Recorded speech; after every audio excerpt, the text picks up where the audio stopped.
Buenas tardes, mi nombre es Germán Lescano, formo parte del equipo cátedra de sistemas operativos. Estoy encargado del dictado de laboratorios de la asignatura. En esta clase trataremos sobre la implementación de procesos ligeros en Java. Un proceso ligero o hilo es un programa en ejecución que comparte memoria e información con otros procesos. En los procesos tradicionales, como se puede ver en la izquierda, solo se tenía un hilo de ejecución. Con multithread, o con los procesos ligeros, un proceso puede tener varios hilos de ejecución. Cada proceso ligero tiene información propia que no comparte con otros, como por ejemplo el contador de programa, pilas, registros, el estado del proceso ligero. Toda esta información privada permite que se pueda suspender o bloquear la ejecución del proceso ligero y posteriormente reanudarla sin inconveniente. A su vez, los procesos ligeros que pertenecen a un mismo proceso, es decir, que han sido creados por un determinado proceso, comparten espacio de memoria, variables globales, archivos abiertos que tenga el proceso padre, los procesos hijos del proceso padre, temporizadores, semáforos y monitores. La ventaja de usar procesos ligeros es que permite paralelizar las aplicaciones, permite compartir variables de una manera natural, facilita la modularidad y aumenta la velocidad de ejecución del trabajo. Un ejemplo de aplicación de los procesos ligeros son los procesos servidores. En esta diapositiva se pueden ver tres configuraciones típicas de procesos servidores. En la que está más hacia la izquierda es un tipo de configuración. En este caso, las solicitudes de los clientes llegan a través de un puerto y un proceso distribuidor se encarga de tomar solicitudes que han llegado y las distribuye a procesos hijos que ha creado. Estos vendrían a ser hilos de ejecución. ¿Qué es un puerto? Un puerto es una interfaz lógica que permite que dos procesos independientes puedan comunicarse. En este caso, los procesos se ejecutan en computadoras diferentes. Por un lado tenemos un proceso que se ejecuta en el servidor y por otro lado tenemos el proceso cliente que se ejecuta en otra computadora y es el que realiza las solicitudes. En esta segunda configuración, el cliente envía solicitudes a un determinado puerto y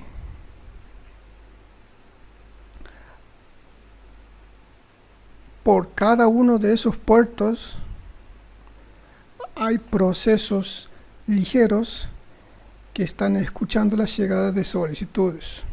Al llegar la solicitud, cada uno de esos procesos la atiende de manera independiente.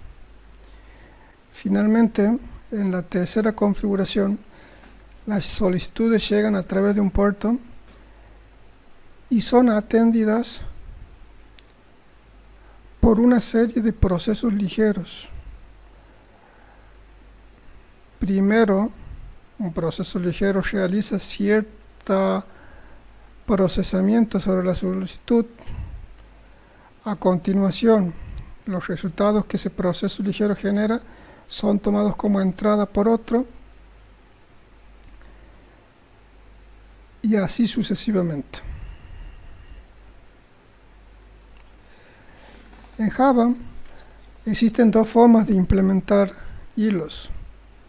Una sería usando la clase Java Lang Thread,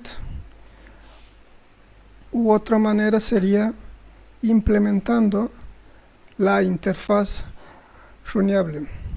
En ambas aproximaciones lo que se tiene que hacer es implementar el método run.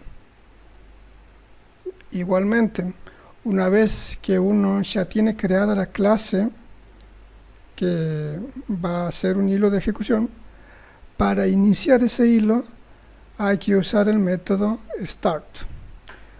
¿Cuándo usar runeable o cuándo usar thread? Bien, uno preferiría usar esta clase, heredar de esta clase,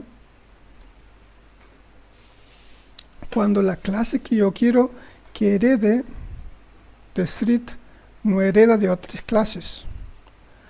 Porque si esto es así, o sea, si yo tengo una clase que quiero que herede de thread, pero a su vez pertenece a una jerarquía de clases, no lo podría hacer con Java. ¿Por qué? Porque Java solamente permite heredar de un solo padre. Entonces, si yo tengo una jerarquía de clases y quiero que una de esas se pueda ejecutar como proceso ligero, en ese caso convendría que sea de tipo runeable.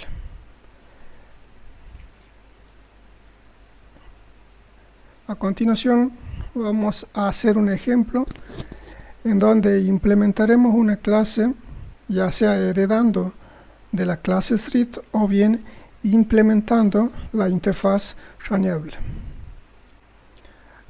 Para realizar esta práctica de laboratorio usaremos el entorno de desarrollo NetBeans. La que estoy usando en este caso es la IDE 11.3. Lo primero que tenemos que hacer es crear un proyecto Java. Para crear el proyecto tenemos que ir a File, New Project. Y aquí tenemos distintas alternativas de proyectos que podemos crear. Podemos crear proyectos en Java, proyectos HTML, proyectos para PHP. Y si bajamos ciertos plugins, podemos crear también aplicaciones para C++, C u otros lenguajes de programación. Nosotros en este caso vamos a usar la primera opción, que es desarrollar una aplicación Java. Entonces damos clic siguiente, colocamos un nombre al proyecto, decidimos dónde vamos a almacenar lo que estemos por realizar y finalmente hacemos clic en Finish. En este caso yo he creado un archivo, un proyecto que se llama Labs Hilos. Cuando se crea el proyecto, se crean por defecto una estructura de proyecto como la que se está mostrando en este caso. La parte más importante para nosotros es Source Packages. Por defecto va a tener un único package que coincide con el nombre del proyecto y va a estar vacío.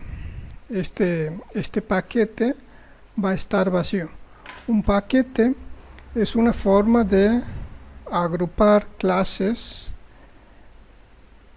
en Java. Como les digo, este paquete estaría vacío. Para crear un proyecto que se pueda ejecutar, nosotros deberíamos crear en este paquete una clase que sea ejecutable. Para eso hacemos clic derecho sobre dicho paquete y en la opción New del menú emergente que se abre hay distintas opciones de elementos que podemos crear. Nosotros deberíamos usar esta opción, Java Main Class. Esta sería la opción que tenemos que elegir para que cuando demos ejecutar empiece la ejecución de una clase. En este caso yo hice la creación de esa clase y le he llamado principal. Esta clase tiene como método más importante, podríamos decir, el método public static void main. Ese es el método que empieza a ejecutarse cuando nosotros damos la opción de ejecutar.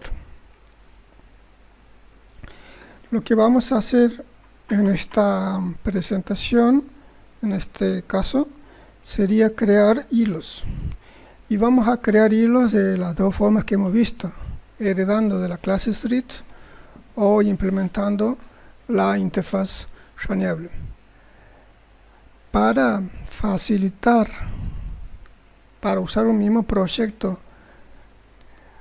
para distintas cuestiones que iremos viendo a lo largo de esta presentación, he decidido organizar los distintos códigos que iremos viendo en paquetes.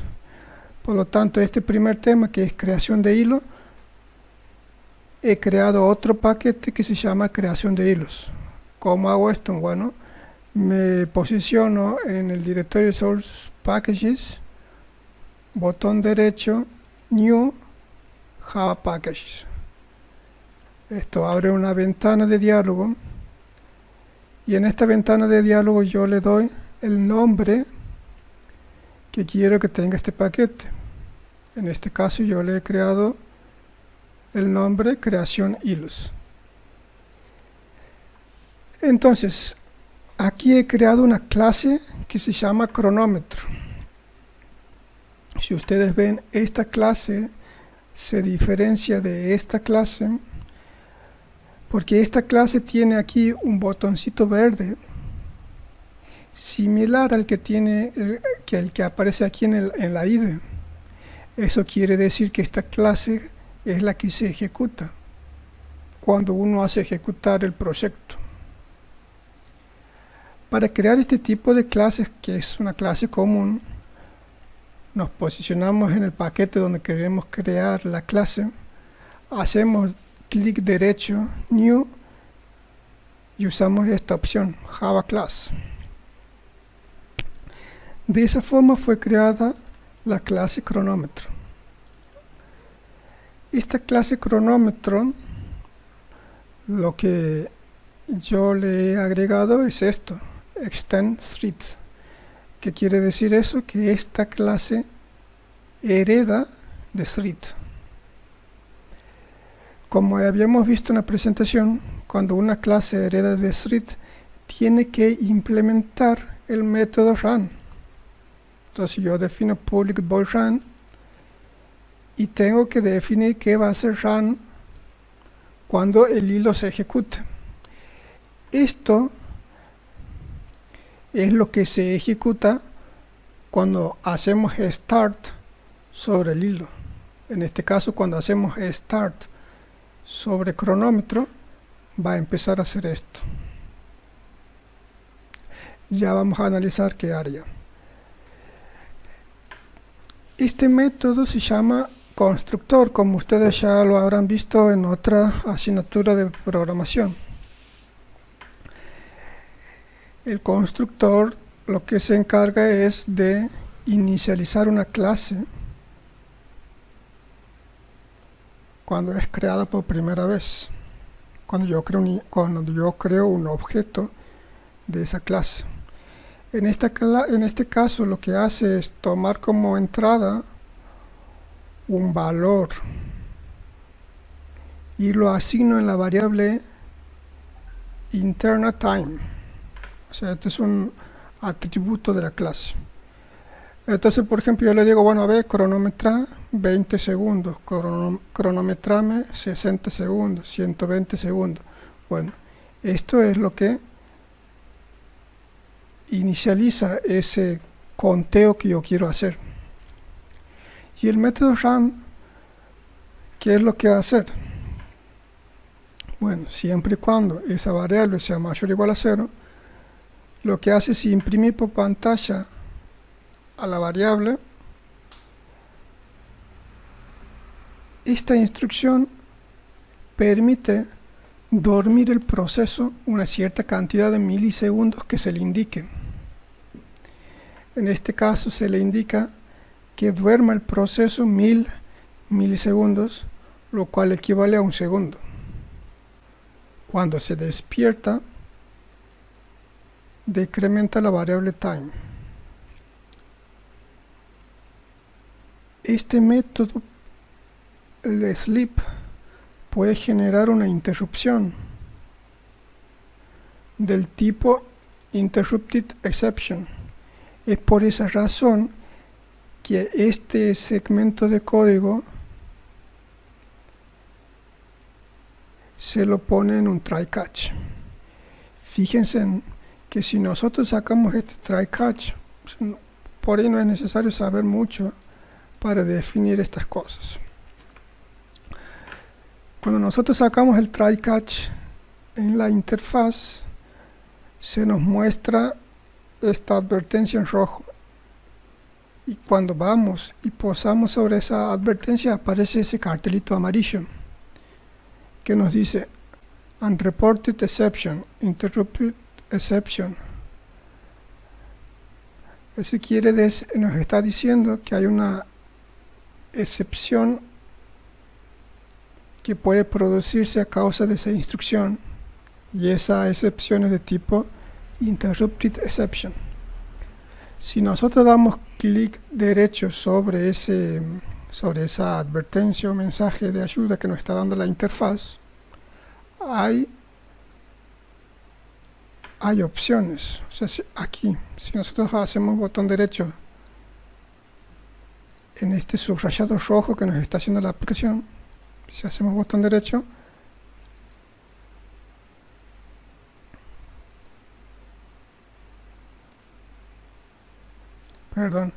si hacemos clic directamente sobre ese foquito, o sea, no clic derecho, hacemos clic directamente, nos aparecen alternativas que pueden dar solución a ese método.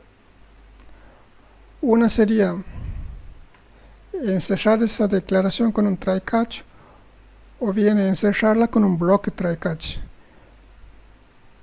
Si hacemos la segunda opción con un bloque try catch, agrega automáticamente el try catch con la excepción que potencialmente puede generar ese código.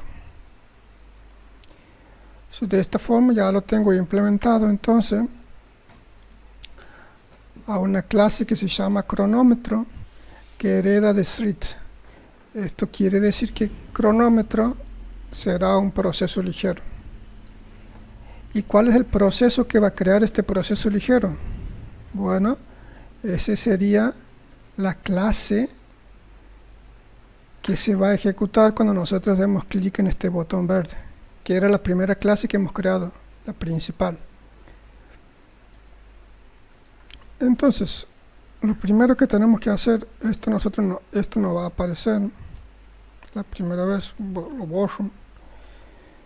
Cuando nosotros creamos esa clase por primera vez, vamos a tener algo parecido a esto. Hay que empezar a agregar código útil que quiero que ejecute esta clase. Cuando esta programa que yo escribo aquí empiece a ejecutarse, eso se transforma en un proceso, como ustedes ya saben. Este proceso, cuando comience a ejecutarse, va a crear un proceso ligero. Y ese proceso ligero será el cronómetro que nosotros hemos creado. Para facilitar, como he dicho anteriormente, usar esta clase con varios ejemplos que vamos a ir viendo durante esta presentación, vamos a crear aquí un método que nos va a permitir crear un hilo de tipo cronómetro y vamos a ver cómo se lo ejecuta. Entonces aquí vamos a crear un hilo, vamos a crear un método que se llama un public void, ¿por qué void? Porque nos va a devolver el resultado. Público significa que ese método puede ser llamado desde cualquier lugar, por cualquier clase. Entonces vamos aquí a crear hilo con el enfoque de la herencia de la clase street. Este es un nombre que yo le doy para y es, uno puede ponerle el nombre que quiera a los métodos, pero ustedes saben que hay que poner nombres que posteriormente, cuando uno lo lea, pueda darse una idea de qué es lo que hace ese método sin tener que estar revisando el código que está incluido en ese método. Bueno, aquí nosotros vamos a crear una clase de tipo cronómetro con control espacio tocado al mismo tiempo. Puedo hacer que se vea ese cuadrito que acaba de aparecer. Ese se llama IntelliSense. Entonces aquí yo puedo seleccionar algunas de las opciones que aparezcan, por ejemplo cronómetro, que era la que yo quería. Doy enter y automáticamente importa la clase del paquete que corresponda. En este caso, cronómetro pertenece al paquete creación hilos, que es este, que es el que habíamos creado antes. Entonces yo voy a crear un objeto C de tipo cronómetro. ¿Cómo se crea un objeto?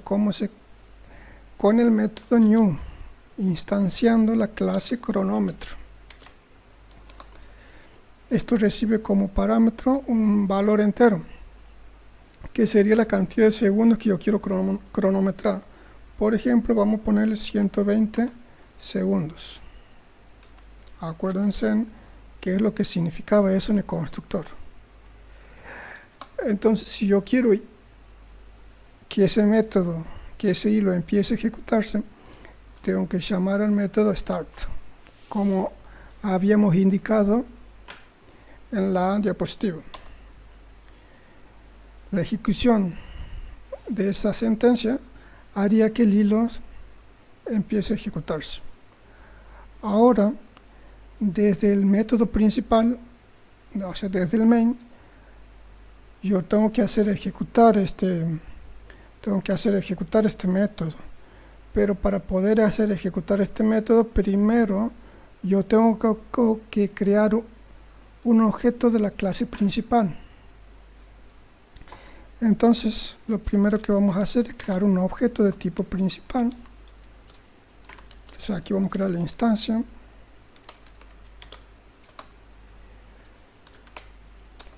Y una vez que yo tengo ya el objeto, puedo llamar al método. Crear hilo thread. Control S para guardar. Y si le damos clic en ejecutar, en esta parte que es la salida, ustedes empiezan a ver lo que hace este hilo. El hilo ya se está ejecutando. ¿Y qué es lo que está haciendo? Haciendo un conteo hacia atrás hasta llegar a 0. Si ustedes ven el método, el hilo ¿qué es lo que está haciendo ahí? Ejecutando este método, el método run. Y este hilo se va a detener cuando time llegue a 0, o sea, se haga menor que 0. Ustedes ahí van a ver. Vamos a esperar un ratito. Y ustedes están viendo cómo la variable va decrementando.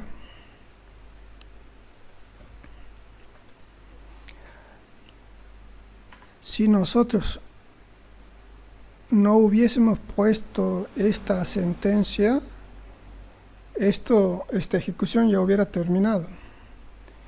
Lo haría muy rápido al decremento de la variable. Pero es necesario, en nuestro caso, porque queríamos simular justamente un cronómetro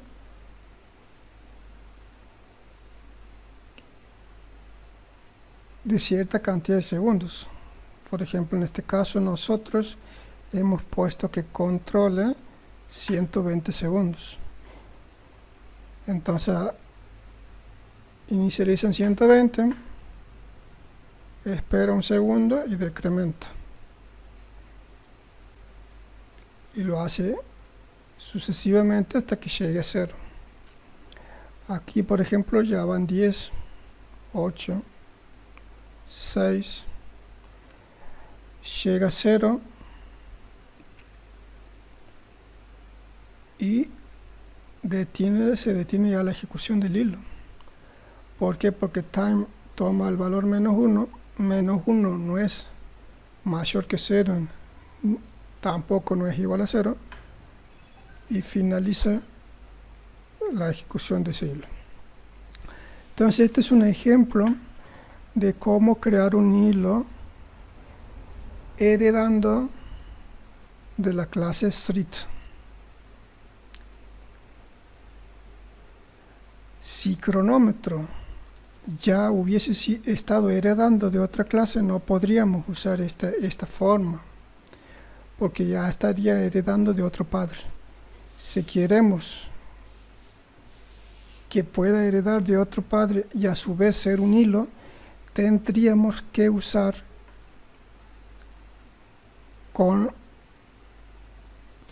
hacer que implemente la clase raneable.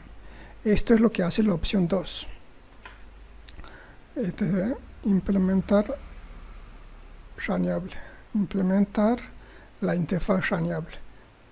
Es muy similar al cronómetro que hemos hecho anteriormente. También tiene que tener un método ran. También tenemos en este caso un constructor que inicializa el cronómetro, y esto es exactamente lo mismo que habíamos hecho ya en el cronómetro anterior. Si queremos usar esta clase, por ejemplo, yo voy a crear otro método, public void crear hilo, pero este ya con el enfoque raneable.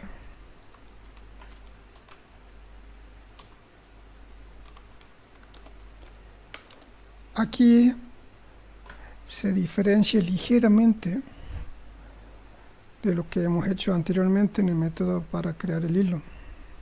En este caso creamos una clase de tipo cronómetro 2. Ustedes ven ahí que cuando hago el control espacio me aparece solamente la opción cronómetro y no me está apareciendo la otra opción que es cronómetro 2. Cronómetro 2 también está definido dentro de creación del paquete creación hilos.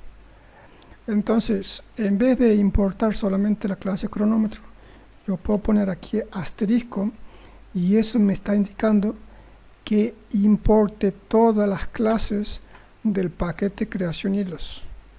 Entonces aquí de nuevo, si yo hago control espacio, ya me aparece otra clase que es cronómetro 2. Bueno, también voy a crear una variable, un objeto C de tipo cronómetro 2.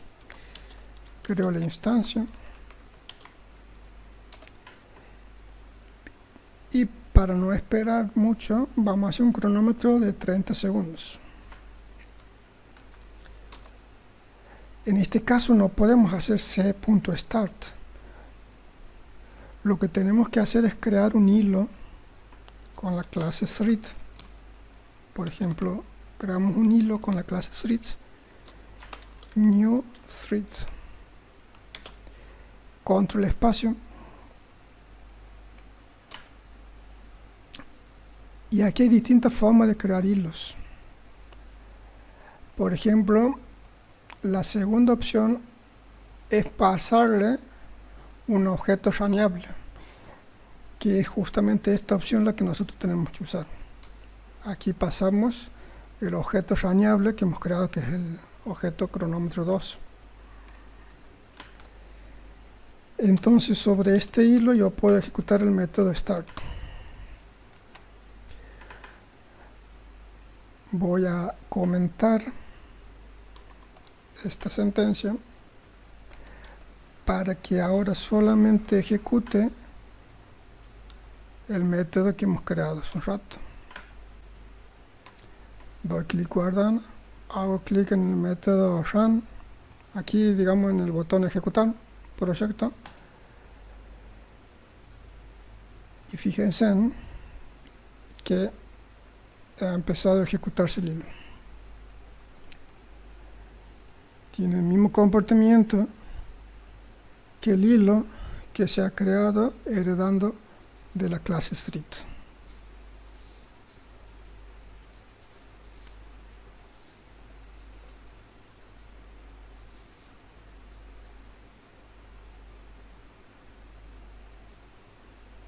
Llega a 0 y finaliza la ejecución del hilo.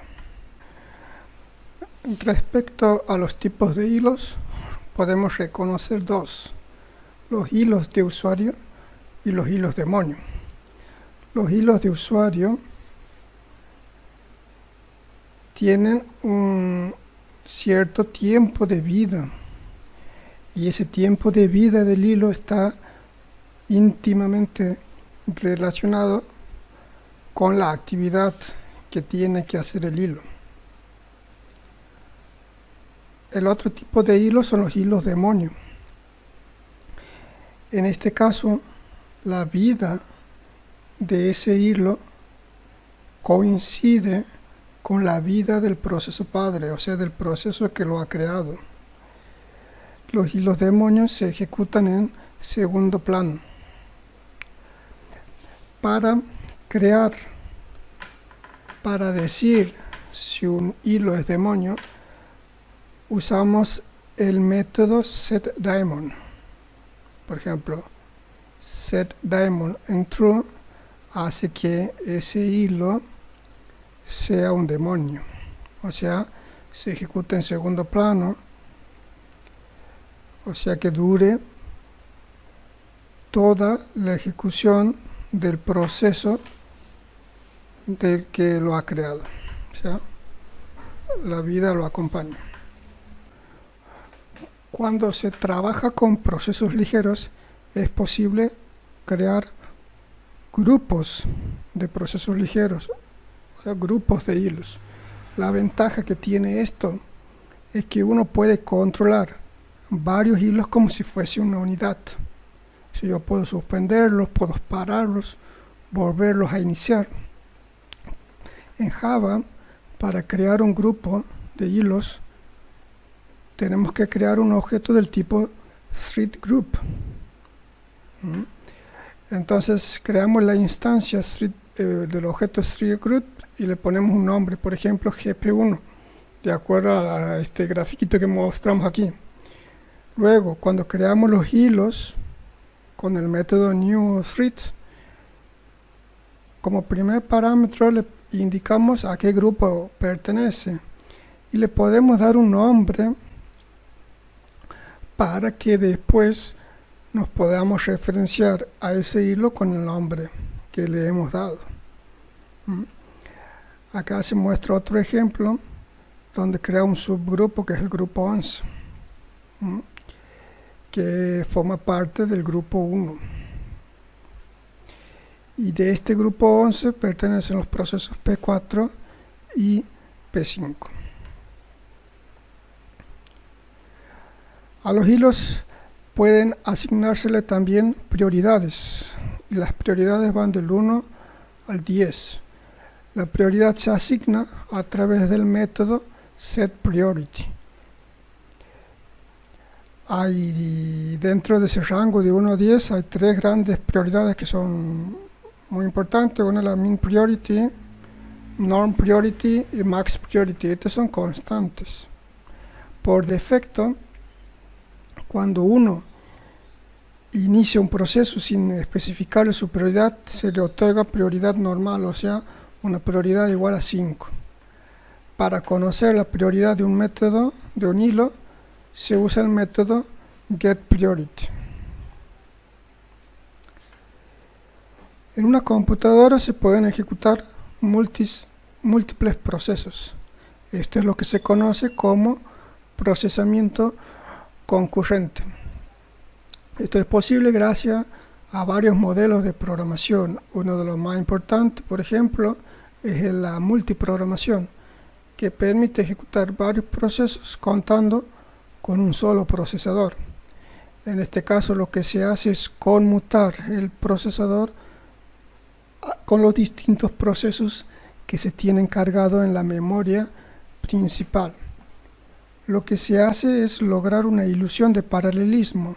El usuario cree que los distintos procesos se están ejecutando al mismo tiempo, pero en realidad en cada momento solo se ejecuta un proceso en el procesador, solo que es tan rápido que el usuario no se da cuenta y tiene esa ilusión de paralelismo. El otro modelo es el de multiprocesador. En este caso la computadora está dotado con varios procesadores. En este caso el paralelismo es real. Por ejemplo, si la computadora tiene 8 procesadores, puede ejecutar 8 procesos al mismo tiempo. Adicionalmente, cada procesador a su vez está multiprogramado. Otro modelo es la multicomputadora, también conocido como clúster. En este caso es un conjunto de computadoras conectadas en red que permiten trabajar todas al mismo tiempo para llevar a cabo una determinada actividad. Tanto en multiprocesador como en multicomputador yo tengo varios procesadores, por lo tanto el paralelismo es real. La diferencia entre multiprocesador y multicomputadora es que en multiprocesador los procesadores comparten memoria principal. En cambio, en multicomputadora no. Los procesadores no comparten memoria principal.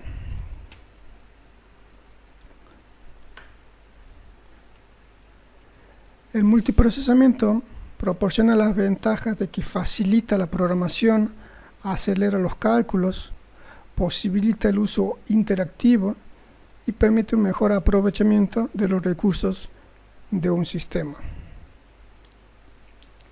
Los procesos que se ejecutan en una computadora pueden ser independientes o cooperantes.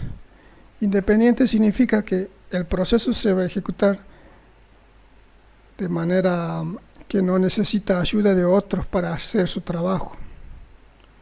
Y los cooperantes, sin embargo, son aquellos que han sido pensados para ejecutarse junto con otros procesos para llevar a cabo una determinada tarea. En este caso de procesos cooperantes, para que puedan lograr ese objetivo en común, tienen que poder comunicar e interactuar. En este caso, el sistema operativo tiene que proporcionar mecanismos de comunicación y sincronización. Los mecanismos de comunicación van a permitir que esos procesos puedan intercambiar datos. Y los mecanismos de sincronización permiten que uno pueda bloquear o suspender procesos bajo determinadas circunstancias, y cuando se produzcan un determinado suceso, uno pueda reanudar la ejecución de esos procesos. Los principales mecanismos de comunicación son, por ejemplo, los archivos. Yo puedo tener varios procesos y hacerlos comunicar a través del uso de archivos. Un archivo puede hacer comunicar a una gran cantidad de procesos. Otro mecanismo pueden ser las tuberías. Las tuberías son pseudoarchivos. Solo permiten comunicar dos procesos. El flujo de comunicación es unidireccional y de tipo FIFO. ¿Qué significa? Que los mensajes viajan en una sola dirección y los mensajes van siendo encolados, de modo que el receptor va tomando los mensajes en el orden en que fueron llegando. Otra forma de hacer comunicar procesos es con variables en memoria compartida. Esta es la solución que pueden adoptar, por ejemplo, los procesos ligeros, porque los procesos ligeros comparten de manera natural espacio de memoria con el proceso padre. Y una cuarta forma de comunicar procesos es a través del paso de mensajes. El paso de mensajes es una técnica usada para hacer comunicar procesos que se ejecutan, por ejemplo, en distintas computadoras. O sea, esa es la solución que se utiliza en los sistemas multicomputadora o clúster. En cuanto a los mecanismos de sincronización, podemos mencionar a las señales. Es un tipo de mecanismo de sincronización. ¿Por qué? Porque a través de las señales un proceso puede bloquearse a la espera de que ocurra un determinado suceso. Cuando ocurre ese suceso, otro proceso puede enviarle una señal. Sin embargo, el uso de señales no resulta apropiado por los comportamientos que tienen asociados. Por un lado, tienen un comportamiento asíncrono. Esto significa que un proceso puede recibir una señal del mismo tipo que espera recibir, pero en cualquier momento, por lo cual no le serviría, porque capaz que él está esperando se le comunique la ocurrencia de un evento a través de la ocurrencia de un cierto tipo de señal, pero dado a la característica, ese tipo de señal capaz que es producida por otro evento, entonces ese proceso va a ser notificado por una señal que él esperaba, pero no por el proceso que él quería no por el evento que él estaba esperando. Otra de las desventajas es que las señales no se encolan, por lo tanto se pueden perder señales.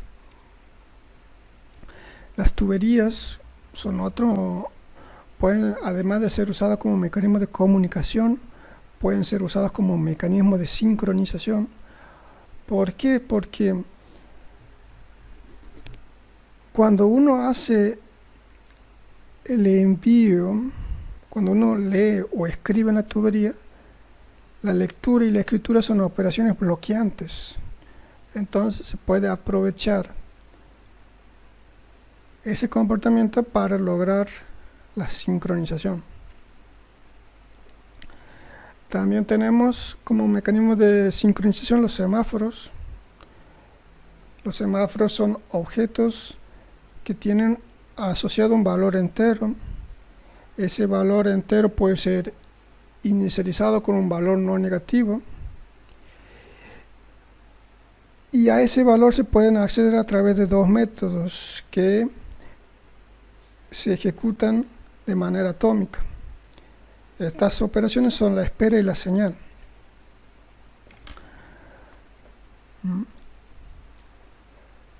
Cuando uno hace una señal de espera,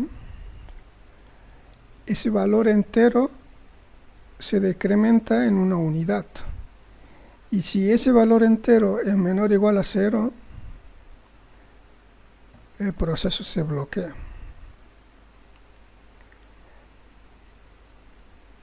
Para que pueda desbloquearse, tiene que recibir una señal. Un proceso que envía una señal sobre un semáforo, lo que está haciendo es incrementar el valor de la variable entera en 1, y si esa variable entera es menor o igual a 0, desbloquea un proceso.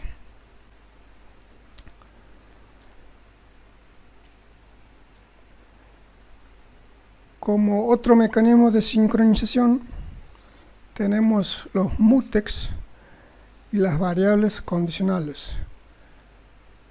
Los mutex se emplean para obtener acceso exclusivo al uso de recursos compartidos y para garantizar el acceso también exclusivo a secciones críticas. Aquí en este dibujo, que se muestra a la derecha, se pueden observar dos procesos, proceso A y proceso B. El proceso A está ejecutando toda una sección de código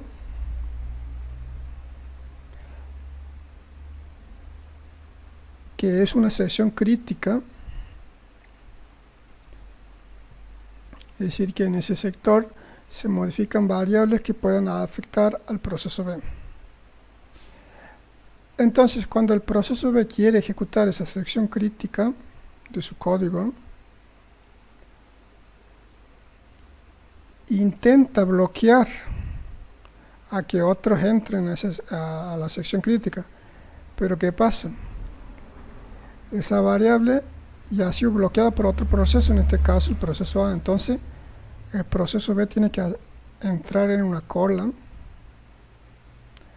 hasta que el proceso A libere el bloqueo que tiene sobre esa variable.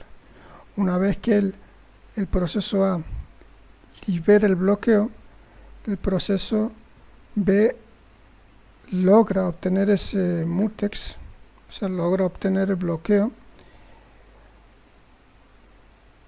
y hacer que pueda ejecutar de manera exclusiva su sección crítica.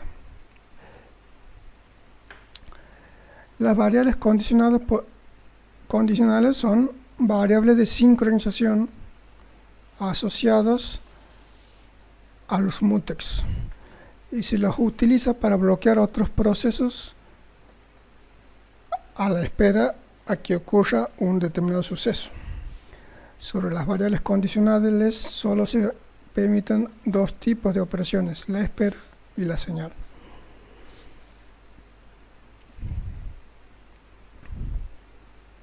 Otro mecanismo de sincronización son los monitores. Los monitores son abstracciones de alto nivel usados en problemas que se los usa para resolver problemas de concurrencia. Y todos los métodos que se ejecutan dentro de un monitor se ejecutan en exclusión mutua. Estos monitores son mucho más seguros que los semáforos, porque en los semáforos pueden haber problemas cuando los programadores alteran el orden en que se pueden hacer las operaciones espera y señal sobre el semáforo, o cuando se olvidan de ejecutar alguna de esas operaciones, pueden generar interbloqueos en el sistema. En cambio, los monitores son más seguros en ese sentido, porque liberan al programador de cometer tales tipos de errores. Por último, como mecanismo de sincronización también pueden usarse el paso de mensaje, porque cuando se envían mensajes o se reciben, esas operaciones de envío y recepción pueden ser bloqueantes y se puede aprovechar ese comportamiento para la sincronización.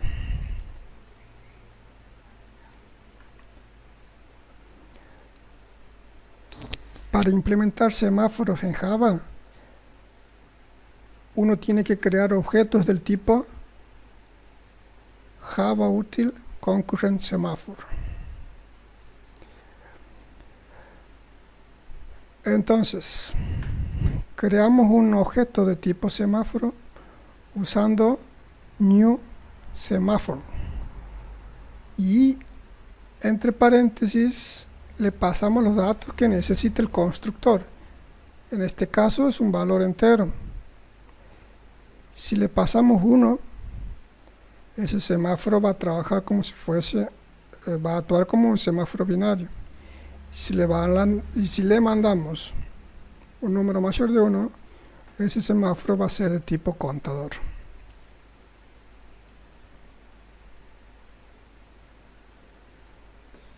La implementación de monitores en Java no es tan sencillo como crear un semáforo donde ya hay una clase específica para los semáforos. En este caso lo que tenemos que hacer es construir el monitor. Para construir un monitor, como primer paso tenemos que crear una clase normal, como la que hemos creado en la práctica que hicimos al inicio de la clase. Pero lo que hay que hacer en esta clase que creamos y que queremos que sea de tipo monitor es crear un atributo de tipo lock. O sea, que tiene que ser de esta clase Java Util Concurrent Lock. Ese atributo de tipo lock a su vez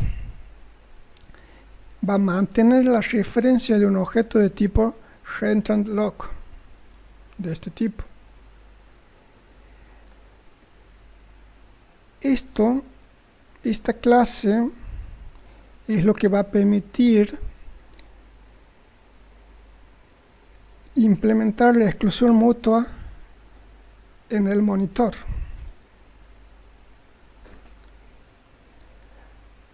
Por ejemplo, aquí tenemos nosotros un ejemplo de una clase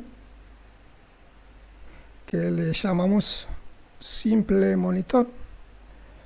Es una clase común y corriente, pero aquí está lo que les decía. Creamos un atributo de tipo lock. Y ese atributo guarda una instancia de la clase rentrantLock. Por lo tanto, estos son dos. Este es un método test A, es un método del monitor, y este es otro método del monitor. Habíamos dicho que en un monitor los métodos que tiene se ejecutan en exclusión mutua. Por lo tanto, este método lo primero que hace es bloquear el monitor, o sea, tener un acceso exclusivo al monitor, o sea, bloquea.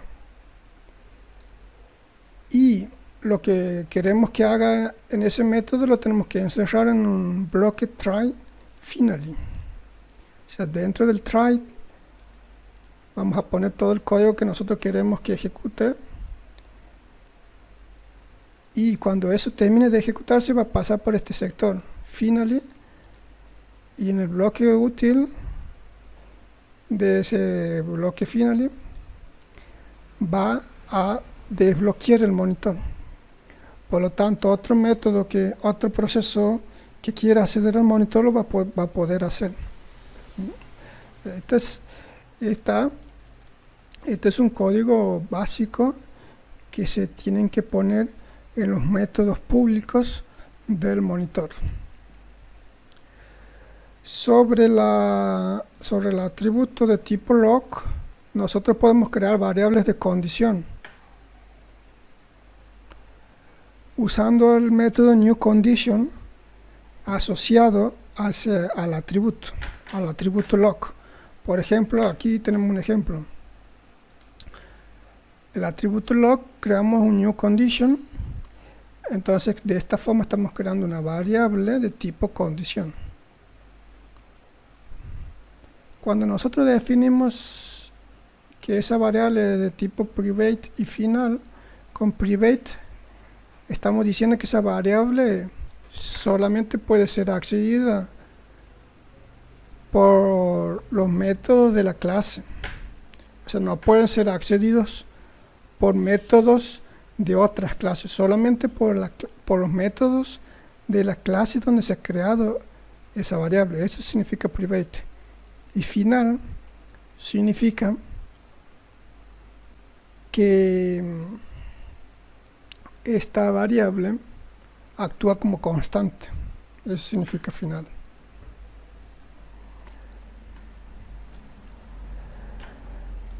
A continuación vamos a ver un ejemplo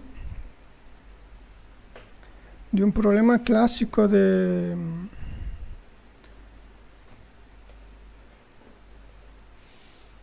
relacionado con la comunicación y la sincronización. En este caso vamos a hacer un código que simule esta situación. Tenemos varios escritores que desean usar una impresora para imprimir, digamos, su trabajo. Supongamos que uno de los escritores siempre imprime estas sentencias, esa hilera de caracteres, y el otro escritor siempre imprime, constantemente está imprimiendo esta hilera de caracteres. ¿Qué es lo que nosotros esperamos que ocurra? Bueno, estaríamos esperando que cuando este escritor mande a imprimir, se escriba ABC. Luego, si este larga a imprimir, imprime XYZ. Si este vuelve a imprimir, tiene que imprimir ABC. Y así sucesivamente, si vuelve a imprimir, de nuevo ABC. Y así sucesivamente. Eso es lo que estamos esperando que ocurra. Vamos a implementar este código con Java. Bueno, a continuación seguiremos con la implementación del ejercicio que se propone en la diapositiva. En este caso tenemos varios escritores que desean usar la impresora. Un escritor siempre imprime ABC y el otro imprime XYZ. Como habíamos dicho,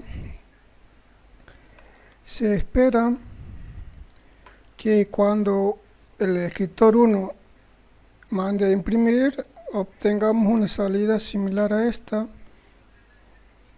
y si vuelve a imprimir, tenemos esta otra salida, y si el segundo escritor manda a imprimir, tendríamos XYZ, ABC y así sucesivamente. Vamos a implementar en Java los procesos ligeros que simulan esta situación. Para eso, en el proyecto que ya tenemos creado, que es Labs Hilos, he creado un paquete llamado impresora escritores.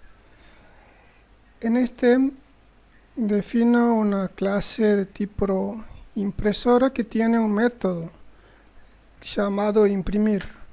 A este método recibe como parámetro el texto que se desea imprimir. Simulamos una impresora que imprime carácter a carácter, y después de imprimir el próximo carácter demora un segundo. Como ya habíamos visto en otra presentación, cuando se ha programado la clase reloj o la clase cronómetro, hemos usado esta instrucción read_sleep, y sabemos que esta puede generar una interrupción del tipo interrupted exception. Es por eso que este segmento de código es encerrado en un bloque try-catch. Bueno, esto es lo que hace la clase impresora. Imprime un texto que se le pasa como parámetro carácter a carácter, y el tiempo que pasa entre la impresión de un carácter al siguiente es 1 segundo. Por otro lado, creo esta otra clase de tipo, es una clase que se le ha puesto el nombre escritor y hereda de la clase thread. Por lo tanto, esto va a ser un proceso liviano, va a ser un hilo. En el constructor del método escritor recibe como parámetro lo que ese escritor va a imprimir. Aquí de manera genérica he escrito únicamente un escritor.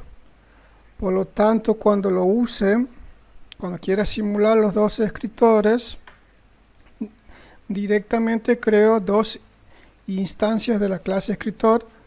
Uno que va a recibir como parámetro el texto ABC y el otro el texto XYZ. Como otro parámetro recibe la impresora en donde va a imprimir ese escritor.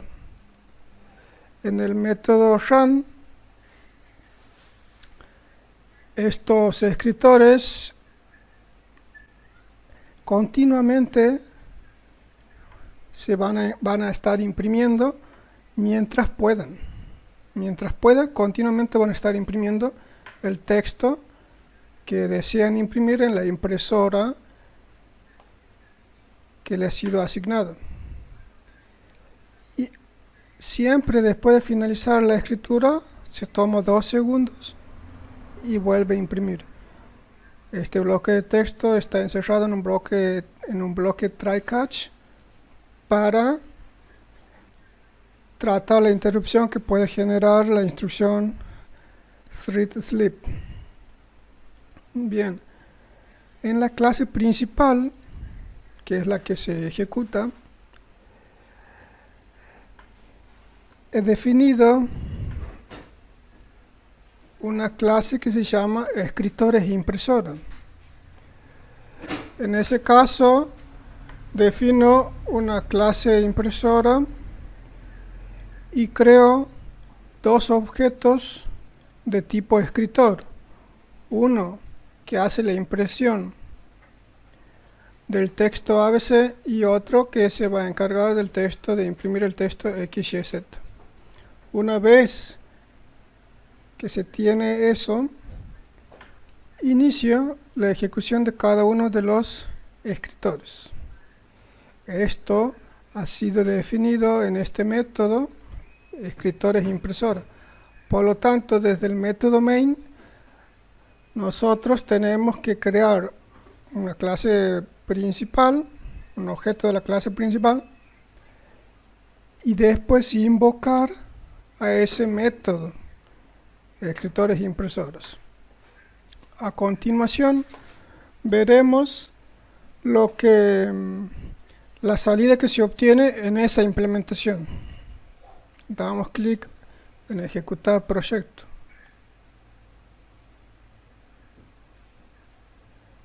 Y aquí ustedes pueden ver en la parte de salida lo que está imprimiendo, lo que se está imprimiendo en la impresora cuando los procesos hacen la impresión. Como observamos, no se generan los resultados esperados. ¿Por qué ocurre esto? Porque estos procesos están accediendo a un recurso compartido y no se ponen de acuerdo en cuanto al momento en que pueden hacer uso.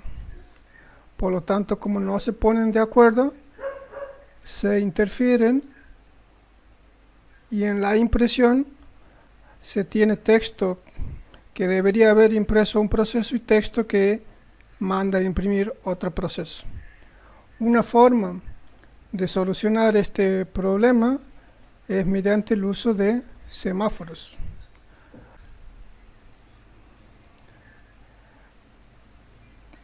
Para resolver el problema, como hemos dicho, usaremos semáforo. En este caso, el proceso escritor es el que debe controlar, es el que ahora va a ser controlado con un semáforo. De manera que use la impresora de manera exclusiva, con acceso exclusivo. Para ello, lo que haremos es agregar un semáforo en el constructor. O sea, le vamos a pasar como parámetro un semáforo. Y ese parámetro que le enviamos en el constructor va a inicializar un atributo semáforo que va a tener asociado cada escritor. De manera que cuando quiera imprimir, lo primero que trata de hacer el escritor es enviar hacer una espera, que en este caso, que en Java se llama accrue.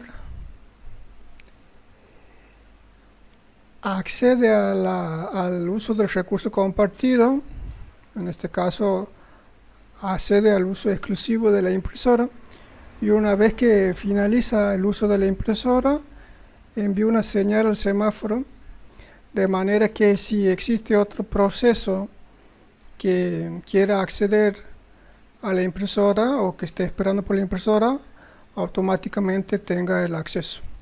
Y como hacíamos en el caso anterior, espera 2 segundos antes de volver a hacer el proceso de impresión.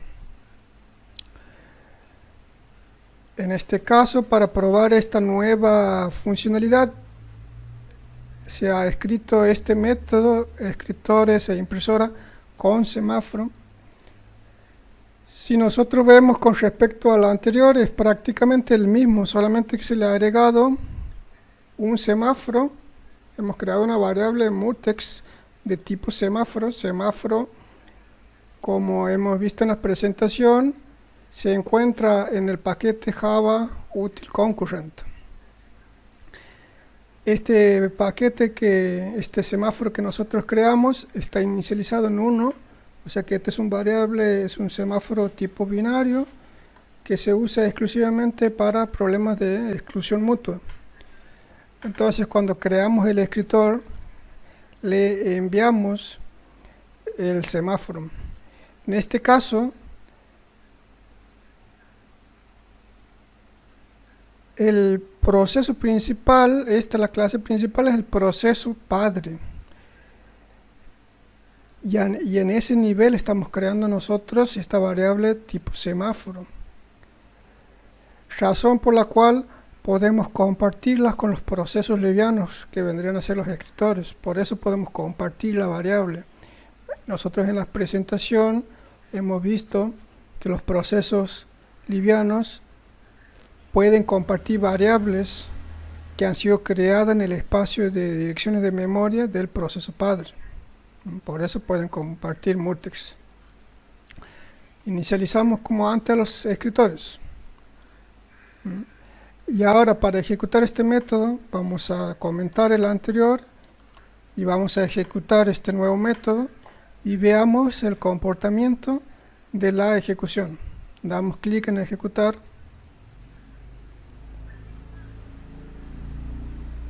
Y ustedes ahora pueden ver que la impresión se está produciendo como nosotros esperábamos. O sea, primero se imprime lo de un escritor, luego se imprime lo del otro escritor. No hay interferencias entre lo que imprime uno y lo que imprime el otro.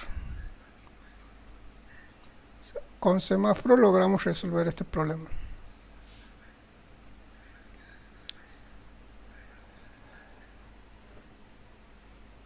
Otro ejemplo que se propone implementar es el siguiente. Tenemos una profesora que enseña a dos estudiantes palabras nuevas. Esta profesora lo que hace es escribir en el pizarrón una palabra, y cuando cada uno de los estudiantes la repite 3 veces, borra la palabra y pasa a escribir la siguiente palabra que los alumnos tienen que repetir 3 veces.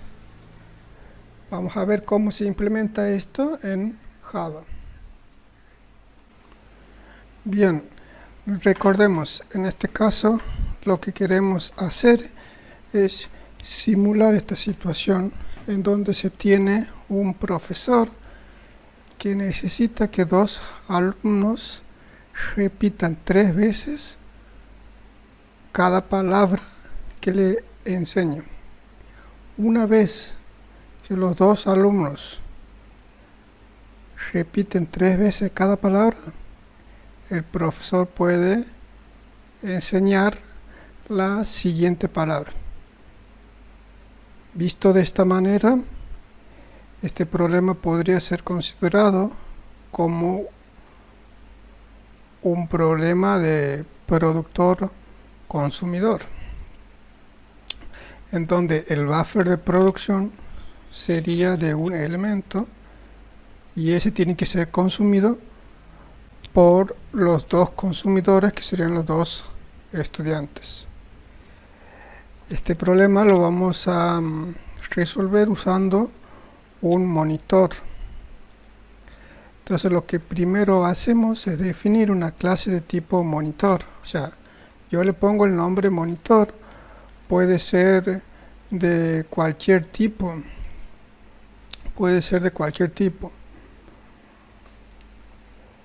En este monitor, uno de los atributos importantes, este atributo que es de tipo lock, que nosotros habíamos visto que sirve para implementar la exclusión mutua. Este atributo tiene que tener va a almacenar una instancia de la clase reentrantLock. Aquí la tenemos. Este monitor, como métodos públicos, va a tener básicamente este, que es el enseñar, el aprender y el avisar que se ha cumplido la tercera repetición. Enseñar es un método que lo va a usar el profesor para indicar la palabra que tienen que repetir 3 veces los alumnos. Como este es un método público, tenemos que asegurar que ese método se ejecute en exclusión mutua. Por eso lo primero que hacemos es bloquear el acceso al monitor. Hacemos todo el código que deseamos y finalmente, cuando queremos salir del método, desbloqueamos el acceso al monitor de manera que ingrese otro proceso que estaba esperando en la cola para ingresar al monitor. El método aprender y avisar tercera repetición son ejecutados por el proceso alumno. En los 2 casos se recibe como parámetro el identificador del alumno. Como son métodos públicos, tenemos que asegurar que sean ejecutados en exclusión mutua. Por eso buscamos bloquear el acceso al monitor, ejecutamos el código que deseamos y al finalizar desbloqueamos el acceso al monitor. Lo mismo ocurre con avisar tercera repetición. Conseguimos el bloqueo del monitor para que el proceso ejecute en exclusión mutua el código que deseamos y después habilita el acceso al monitor para que ingrese el próximo proceso que estaba esperando. En este caso nosotros también creamos variables de condición. Uno sería el alumno espera al profesor. Va a ser un vectorcito que va a tener dos variables de condición, una para cada alumno. ¿Y qué es lo que va a representar? Representa si el alumno está esperando al profesor que le indique la palabra que quiere aprender. También vamos a tener otra variable de condición que le va a servir al docente para saber si tiene que enseñar o no. Vean que cada una de estas variables de condición se crean usando el método newCondition del objeto lock, del atributo lock de la clase monitor. Bien, también tenemos que el alumno puede estar en 4 estados. Definimos esto: en estado ausente, sin tarea, con tarea, o bien puede estar en el proceso ese, en el estado de estar repitiendo la palabra que le ha pedido el profesor que repita. Muy bien, inicialmente el profesor verifica si puede enseñar una palabra nueva. ¿Qué es lo que tiene que pasar? Tiene que haber 2 alumnos sin tarea. Eso es lo que verifica esta condición. Inicialmente puede ser que los alumnos no estén presentes, o sea que estén en estado ausente. Entonces no va a tener disponible el pizarrón para enseñar. Por lo tanto, verificar, cuando hagamos la verificación, esto coloca en falso a la bandera pizarrón disponible. Este es un atributo a nivel clase, o sea, a nivel monitor. Por lo tanto, puede ser accedida desde los métodos. Por lo tanto, si no tiene el pizarrón disponible, sobre la variable de condición enseñar, el proceso que representa, en este caso a la profesora, pasa a esperar en la cola de esta variable de condición que es teach. Otras situaciones por las cuales el docente puede tener que esperar para enseñar otra palabra es, recién hemos visto que puede ser que los alumnos estén ausentes. Otra sería que alguno de los alumnos esté con tarea todavía, o puede ser también que alguno esté todavía haciendo la tarea. Que esté con tarea no significa que la esté haciendo, sino que la esté repitiendo. O sea, la única modo en que el profesor puede enseñar otra palabra es que los 2 alumnos estén sin tarea. Cuando los 2 alumnos están sin tarea, ponemos que el pizarrón esté disponible, o sea, y le damos una señal a la variable de condición enseñar. De manera que si el proceso profesor está en la cola de esta variable de condición, cuando demos la señal, lo saca de la cola y empieza a ejecutarse desde el punto en donde había quedado bloqueado. Por ejemplo, si el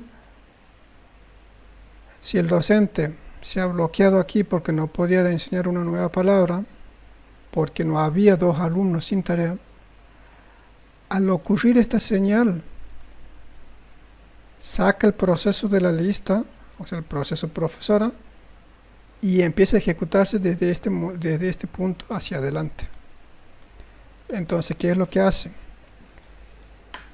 Toma la palabra que hay que enseñar, la almacena en un atributo del monitor, que significa palabra aprender. Esta es una variable compartida, es una variable, digamos, de clase, por lo tanto todos los métodos tienen acceso a esta variable. Y después pone al estado de los alumnos con tarea y manda una señal a cada uno, manda una señal para indicarle a los alumnos que tienen algo para aprender. Estas son las variables de condición asociadas a los alumnos. Como hemos dicho antes, cuando el alumno empieza esperando a que el profesor lo habilite para aprender. Entonces, ejecutamos esto y desbloqueamos el acceso al monitor, de manera que otro proceso pueda entrar. De manera paralela, en algún momento el alumno podría haber solicitado aprender una palabra. Cuando el alumno solicita aprender una palabra, su variable de estado pasa al estado sin tarea. O sea, con esto ya le estamos indicando que ha llegado un alumno y que ese alumno está sin tarea. Automáticamente, posteriormente, se solicita al método verificar a fin de evaluar si el alumno puede aprender una nueva palabra.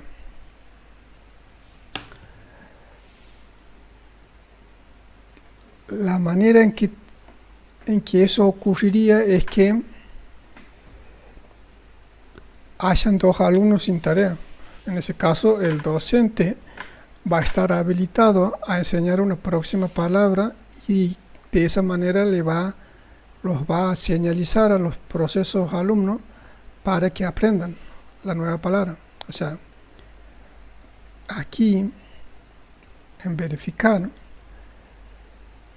si hay dos alumnos sin tarea, cuando pase por el proceso de verificación, cuando señalice al docente, el docente indica la próxima palabra que hay que aprender y cambia el estado de los alumnos a con tarea.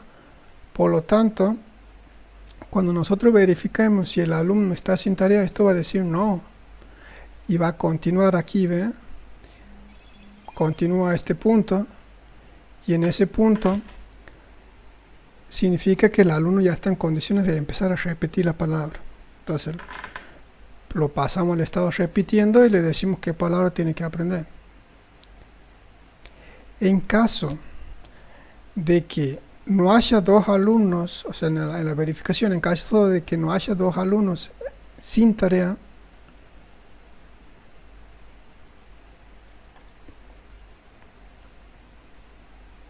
no hay forma de que el estado del proceso alumno cambie a otra que no sea esta. O sea, no hay forma. ¿Por qué? Porque va a venir por acá, por el else, pizarrón no está disponible, va a estar en false.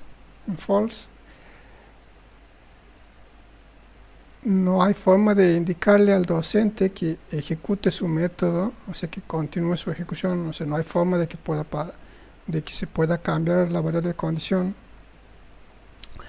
Entonces, inevitablemente, ese alumno va a tener que pasar a esperar hasta que haya otro alumno más que esté sin tarea.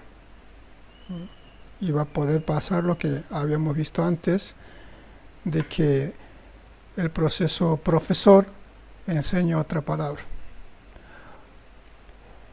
Igualmente, en algún momento, cuando el alumno termine de repetir 3 veces la palabra, va a tener que avisar que ha terminado la tercera repetición.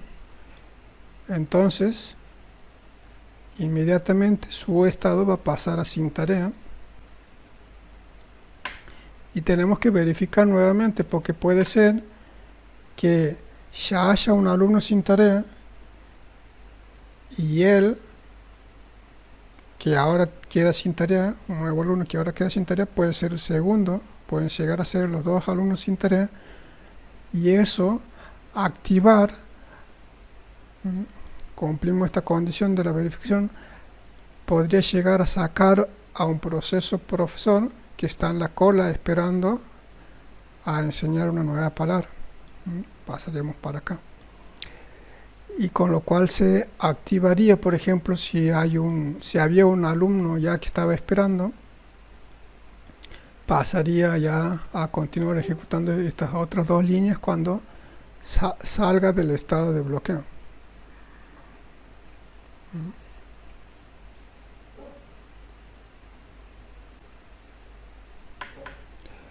Bien, entonces este sería el monitor encargado de hacer cumplir las condiciones que nosotros queremos, que el profesor enseñe una palabra, que cada uno de los alumnos la repite 3 veces y cuando eso ocurra el profesor puede enseñar otra palabra. En este caso voy a mostrar el hilo, el proceso ligero que representa a la profesora. En este caso va a recibir como parámetro el constructor del hilo profesor un monitor, y eso va a servir para inicializar un atributo monitor que va a tener la profesora. Y también vamos a tener un vector de palabras que desea enseñar la profesora, un proceso de tipo profesora. En el método principal, digamos, del hilo, el método run, lo que va a hacer es recorrer ese vector uno por uno y va a ir enseñando cada una de las palabras. O sea, eso va a querer hacer él. Siempre vamos a llamar al método monitor, al método enseñar del método del monitor. Ustedes aquí ven que no hay ningún otro código que permita hacer esperar aquí en este código que se está mostrando, hacer esperar al docente, o no hay lógica que implemente lo que nosotros necesitamos, de que el docente no vaya a querer enseñar otra palabra si los otros alumnos no han terminado de repetir. A través de este método del enseñar nosotros logramos eso. ¿Por qué? Porque si el profesor enseña una palabra, después tiene que esperar automáticamente en este punto de ejecución del programa. Cuando los alumnos empiecen a repetirlo, automáticamente en esta línea el proceso queda bloqueado. O sea, no puede continuar hasta que no haya 2 alumnos en condiciones de aprender una nueva palabra. Cuando haya 2 alumnos en condiciones de aprender una nueva palabra, sale de este punto de bloqueo y pasa a ejecutar el próximo ciclo en este for. Por otro lado tenemos el alumno. El alumno es otro hilo. En su constructor va a recibir el identificador de alumno, el monitor y un delay. Este delay se usa para simular la cantidad de tiempo que le demora a un alumno repetir cada palabra. En el método run,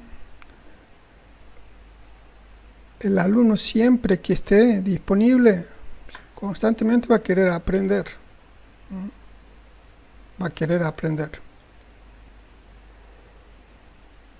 Aquí le pasamos el identificador del alumno, que va a ser 0 o 1, porque así es el problema, hay solo 2 alumnos, entonces puede ser 0 o 1. Y acuérdense que ese numerito 0 o 1 se utilizaba en el monitor para acceder a las variables de condición relacionadas con el alumno y para acceder a los estados que representa cada alumno. Para eso se usa los ID, y este valor de ID que nosotros le pasamos por el constructor tiene que ser 0 o 1, si no vamos a tener problemas. Bien, una vez que se recibe la palabra que desea aprender, la repite 3 veces. Y de palabra a palabra le aplicamos el delay.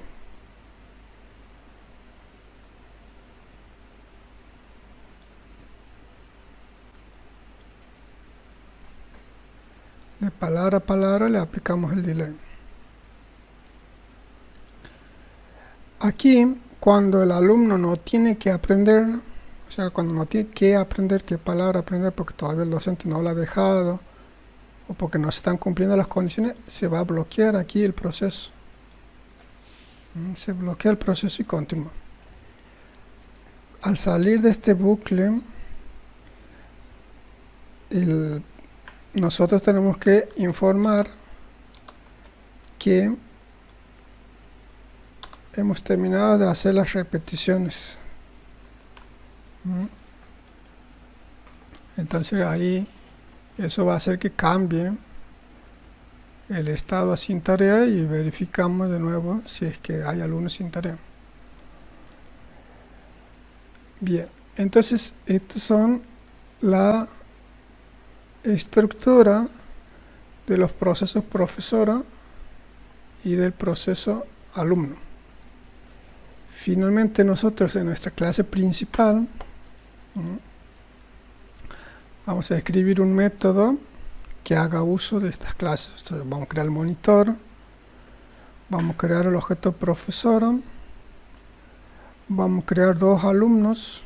Aquí tenemos los identificadores 0, 1, pasamos el monitor y le pasamos el delay. El alumno 1, para repetir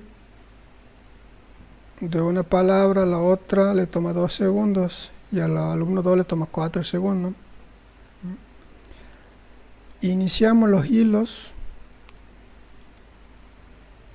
y automáticamente ustedes saben que se empiezan a ejecutar los métodos run de cada uno de estos hilos. Luego, desde el método main, nosotros vamos a llamar al método este que acabamos de crear para que se inicie la ejecución. Vamos a hacer iniciar.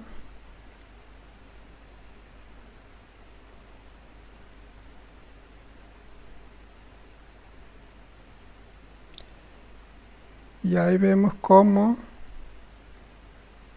cada uno de los alumnos empiezan a repetir las palabras que el docente les va diciendo. O sea, alumno 0 dice que eso, alumno 1 dice que eso. Van a decir las distintas palabras que el profesor tenía planeado enseñarles. Ahí fíjense que cada alumno repite 3 veces cada palabra. Esto es un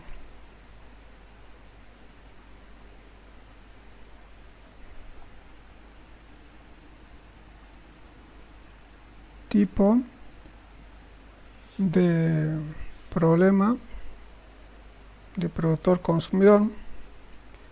Tenemos un productor que es el profesor y 2 consumidores que serían cada uno de los alumnos. Entonces ahí están repitiendo las palabras. La última palabra que tenía que enseñar el profesor era camión, y aquí observamos justamente que se terminó ya la ejecución. El alumno 1 repetió 3 veces camión, aquí lo vemos, y el proceso 0 también ha repetido 3 veces camión. Y si ustedes controlan, están todas las palabras que tienen que repetir: queso, jabón, casa, edificio, colectivo, dinosaurio y camión. Muy bien, de esta forma hemos simulado la aplicación que nos habíamos propuesto. Cualquier duda, comentario o sugerencia pueden escribir al correo que se muestra en esta diapositiva. Nos vemos en la próxima. Hasta luego.